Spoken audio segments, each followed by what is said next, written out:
الحمدللہ رب العالمین والصلاة والسلام علی سید المرسلین اما بعد فاعوذ باللہ من الشیطان الرجیم بسم اللہ الرحمن الرحیم الصلاة والسلام علیکہ یا رسول اللہ وعلی آلکہ واصحابکہ یا حبیب اللہ الصلاة والسلام علیکہ یا نبی اللہ وعلی آلکہ واصحابکہ یا نور اللہ۔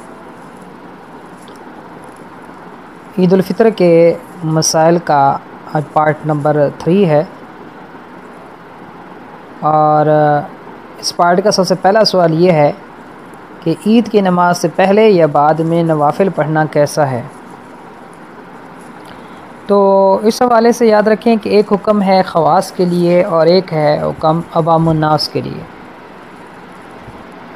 تو خواص کے لیے تو حکم یہ ہے،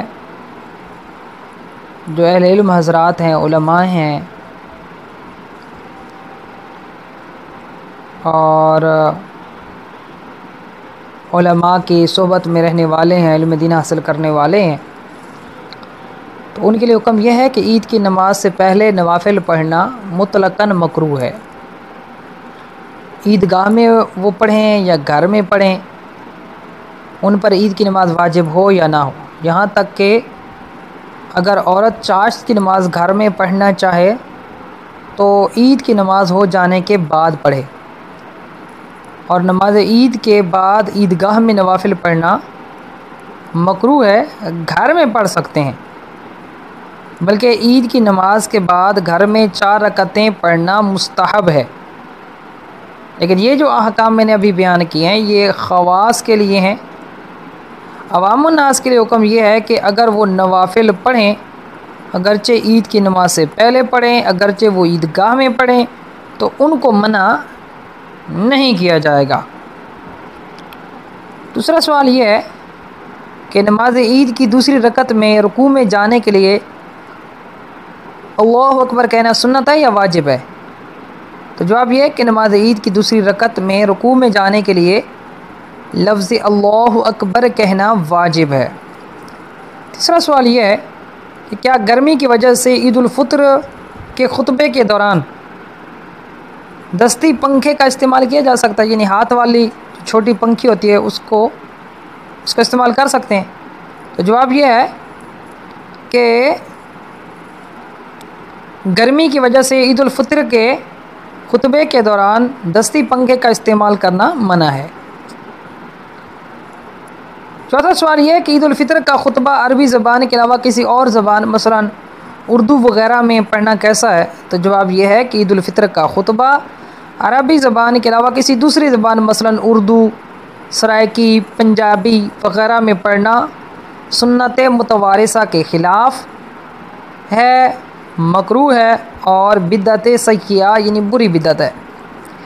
پانچواں سوال یہ ہے کہ کیا عید الفطر کی نماز لاؤڈ سپیکر پر پڑھانا جائز ہے؟ تو جواب یہ ہے کہ عید الفطر کی نماز لاؤڈ سپیکر پر پڑھانا بالکل جائز ہے، کیونکہ نمازیوں کی کثرت کی وجہ سے لاؤڈ سپیکر کی ضرورت ہوتی ہے۔ چھٹا سوال یہ کہ کیا عید الفطر کی نماز سکول یا کالج وغیرہ کے گراؤنڈ میں ادا کی جا سکتی ہے؟ تو جواب یہ ہے کہ عید الفطر کی نماز سکول یا کالج وغیرہ کے گراؤنڈ میں ادا کر سکتے ہیں، کیونکہ نماز عید کے لیے عیدگاہ یا مسجد کا ہونا شرط نہیں ہے۔ ساتواں سوال یہ ہے کہ کیا عورتوں پر عید کی نماز واجب ہے؟ تو جواب یہ ہے کہ عورتوں پر عید کی نماز واجب نہیں ہے۔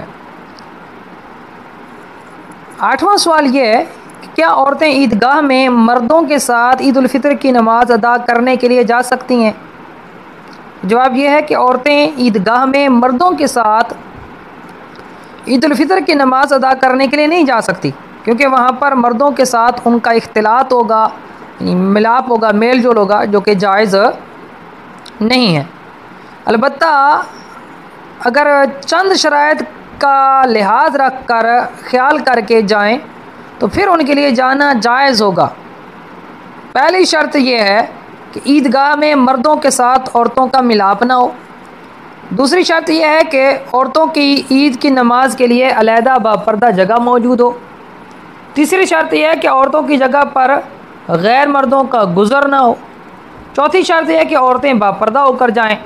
پانچویں شرط یہ ہے کہ شادی شدہ عورتیں اپنے شوہر سے اجازت لے کر جائیں۔ چھٹی شرط یہ ہے کہ کنواری عورتیں اپنے والدین سے اجازت لے کر جائیں۔ ساتویں شرط یہ ہے کہ عورتیں غیر مردوں پر اپنی زیب و زینت ظاہر نہ کریں۔ آٹھویں شرط یہ ہے کہ عورتوں پر کسی فتنے کا اندیشہ نہ ہو اور نہ عورتوں کی وجہ سے کسی اور پر فتنے کا اندیشہ ہو۔ نویں شرط یہ ہے کہ ایسی خوشبو لگا کر نہ جائیں جو غیر مردوں تک پہنچے۔ تو اب ان شرائط کا لحاظ رکھتے ہوئے جانا جائز ہوگا، مگر ان شرائط کا لحاظ رکھنا بہت مشکل ہے، لہٰذا عافیت اسی میں ہے، بچت اسی میں ہے کہ عورتیں عید الفطر کی نماز ادا کرنے کے لیے نہ جائیں۔ نواں سوال یہ کہ کیا کوئی عورت دیگر عورتوں کو عید کی نماز پڑھا سکتی ہے؟ تو عورت دیگر عورتوں کو عید الفطر کی نماز نہیں پڑھا سکتی، کیونکہ عورت کی امامت یہ مکروہ تحریمی یعنی حرام کے قریب اور ناجائز و گناہ ہے۔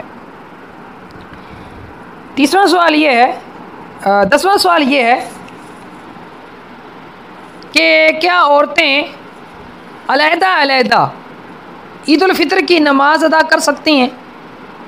تو جواب یہ ہے کہ عورتیں علیحدہ بھی عید الفطر کی نماز ادا نہیں کر سکتی، کیونکہ علیحدہ عید الفطر کی نماز ادا کریں گی تو وہ گناہ گار ہوں گی، کیونکہ عید الفطر کی نماز کے لیے جماعت شرط ہے۔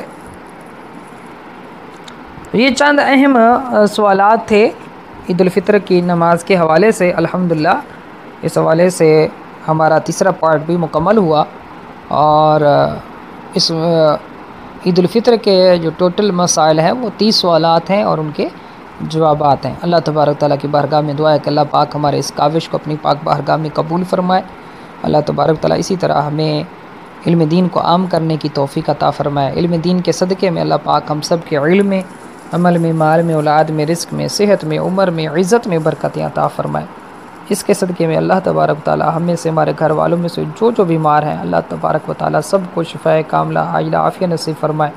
تمام پریشان حالوں کی پریشانیاں دور فرمائے، تمام محتاجوں کی محتاجیاں دور فرمائے۔ ہم سب کے رزق حلال میں خوب برکتیں اور وسعتیں عطا فرمائے۔ ہم سب کو بار بار حج بیت اللہ کی سعادت عطا فرمائے، بار بار میٹھا مدینہ دیکھنا نصیب فرمائے۔ ہم سب کو شاعر اسلام کی بے ادبی سے محفوظ فرمائے، ادب و احترام کرنے والا بنائے، خود بے ادبی کرنے سے اور بے ادبوں کی صحبت سے بچائے۔ آمین بجاہ النبی الامین صلی اللہ علیہ وآلہ وسلم۔